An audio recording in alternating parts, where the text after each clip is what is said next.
Oi, oi! Eu sou a Malê. Eu vim aqui pra gente falar sobre Modern Love, histórias reais sobre amor, perda e redenção. A coluna jornalística que deu origem à série do Amazon Prime e ao livro, todos com o mesmo título. Mas antes de tudo isso, roda a vinheta!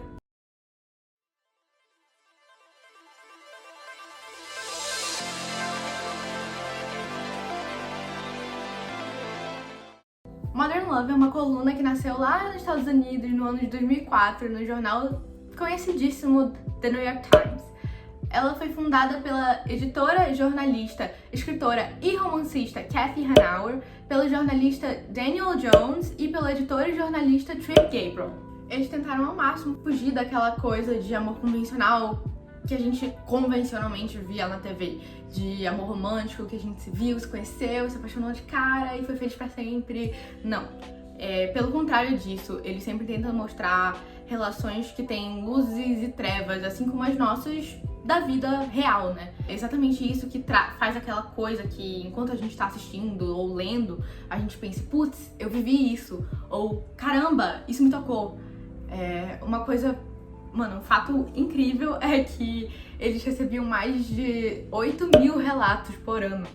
Eu, como boa libriana, só consigo pensar, diante desse fato, que... Mano, é impossível escolher. 8.000 relatos, mano. Curiosidade, o Daniel e a Cathy são casados. Dois dos fundadores, né, que eu mencionei anteriormente. E eu só consigo ficar pensando, tipo... Imagina ser envolvido romanticamente com uma pessoa e passar anos e anos lendo relatos sobre amor. E amor que foge do convencional, assim. Eu acho que é no mínimo interessante. No mínimo.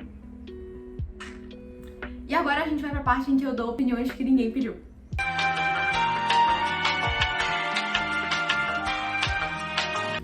O livro e a série são organizados da mesma forma.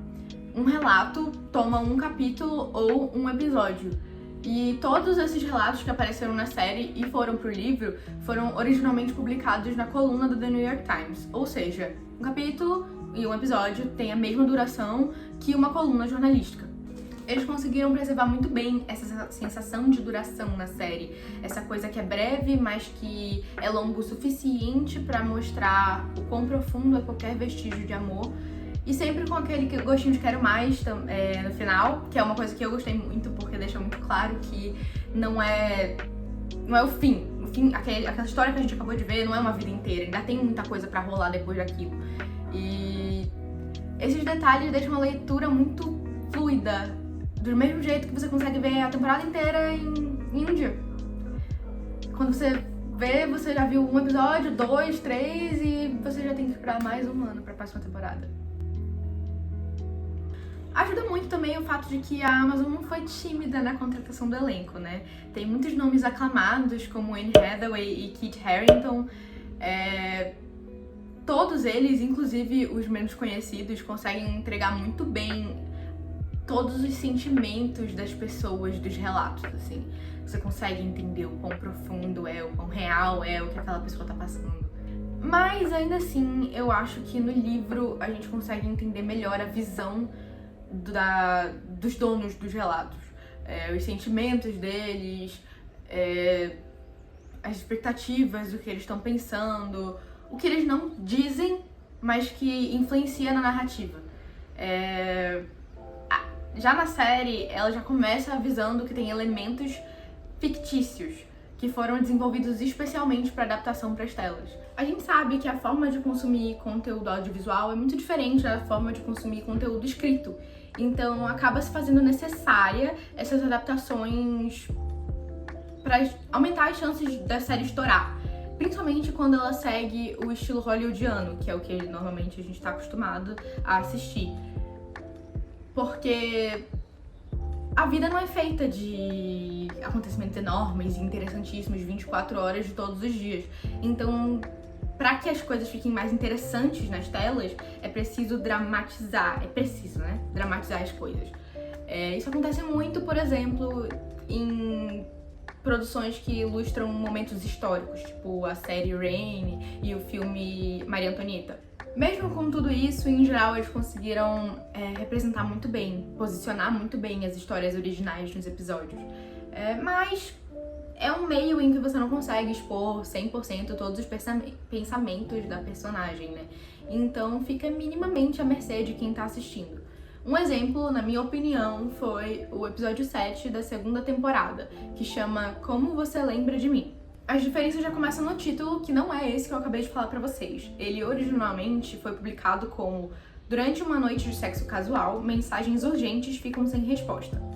Isso não muda a nossa percepção do episódio, da história em si, mas eu achei interessante falar, porque eu achei interessante de saber. Então fica aí a informação pra vocês. O episódio é construído em cima de 2 pontos de vista diferentes, de duas lembranças diferentes de uma mesma situação, do Ben e do Ford, que na vida real têm os nomes de Andrew e Brad. Aí já me surgiu uma dúvida quando eu comecei a ler o livro. O relato foi enviado pelo Andrew, e aí eu fiquei me perguntando, será que eles criaram o ponto de vista do Brad? Ou será que eles contataram o Brad pra conversar sobre isso? Tipo, e aí, o que tu lembras e tal sobre esse acontecimento aqui? Essa pergunta não vai ser respondida nesse vídeo aqui, porém, vale ressaltar que eu adorei esse formato. Eu achei ele super dinâmico, assim, achei que ele manteve a história relevante e interessante mesmo. Mas ele deu espaço para um desentendimento meu. No caso, não foi uma pergunta, foi um desentendimento mesmo. Quando eu assisti o episódio, eu fiquei entendendo que Andrew lembrava que o encontro deles tinha sido no lugar A e o Brad achava que tinha sido no lugar B. E eu só fui entender isso de verdade, só foi ficar esclarecido pra mim quando eu li o relato. Que, na verdade, foi. Eles marcaram o encontro deles num restaurante e depois do restaurante eles resolveram, putz, vamos para o bar? Vamos. Beleza, isso pode até não ser uma coisa que super muda a situação, super muda o episódio. Realmente não é. Mas eu acredito que quando você vê um episódio, quando você vê um filme, quando você vê o que for, você tem que entender a cronologia do que tá acontecendo ali. E eu não entendi. Então fica aí essa falha. Telling you, I would 100% rather go to an insane asylum in the 1950s than work for the TSA today. In the 1950s? You would rather receive the full Francis Farmer treatment than tell people to take their toiletries out of their carry-on. Honestly, yes. Yes, I would. Have you been to an airport recently? People are horrible. So, how long have you lived in this neighborhood? It's so cute here. It is cute, right? Yeah, I've been here for 2 years, and I was in Astoria before that. Not as cute? Well, no, it was fine. It served its purpose. Também tiveram vários detalhes que foram deixados de fora, mas que davam muita profundidade para esse relato. O episódio acabou focando muito no amor romântico e, na verdade, ele era muito mais que isso.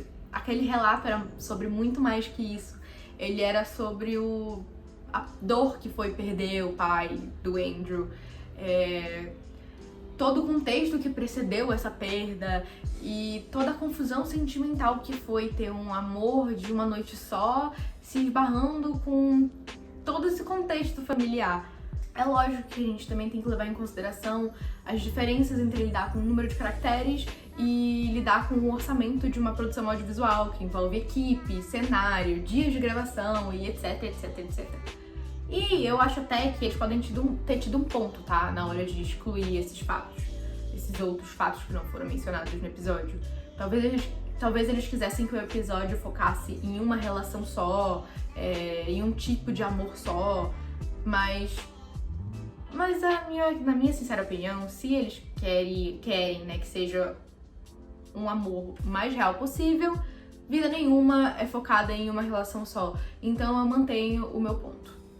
Uma coisa que eu também achei super interessante enquanto eu tava lendo o livro é que muitos dos relatos foram enviados por pessoas que fizeram coisas relevantes. Tipo, a gente conhece o trabalho dessas pessoas. Exemplo, uma das pessoas que tá no livro é uma das roteiristas de Emily in Paris. Isso é muito legal. Eu não sei se na hora de escolher os relatos pra colocar no livro, foi proposital, né? Escolher pessoas que têm participações de coisas que estão na mídia. Não sei, mas eu achei isso muito legal. E a maioria dos relatos foi enviado por, tipo, escritores, jornalistas, então são muito bem escritos. São muito gostosos de ler, são muito fortes, as palavras são muito fortes.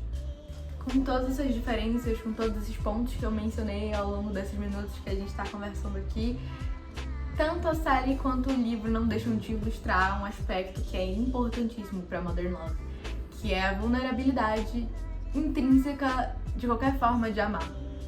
E eu acho que esse é o meu aspecto favorito de toda a franquia. Acho que é o que me faz amá-la tanto, é o que faz com que ela tenha um lugar tão importante no meu coração, e é o que me fez querer vir aqui compartilhar tudo isso com vocês. Eu vou ficando por aqui. Eu espero que você tenha gostado desse vídeo tanto quanto eu gostei. E se tiver alguma coisa pra falar pra gente, é só deixar aqui nos comentários que a gente lê tudo. Não esquece de se inscrever no nosso canal, de acompanhar as nossas redes sociais e o nosso portal, portalwish.com. E lembre, se precisar, é só vir!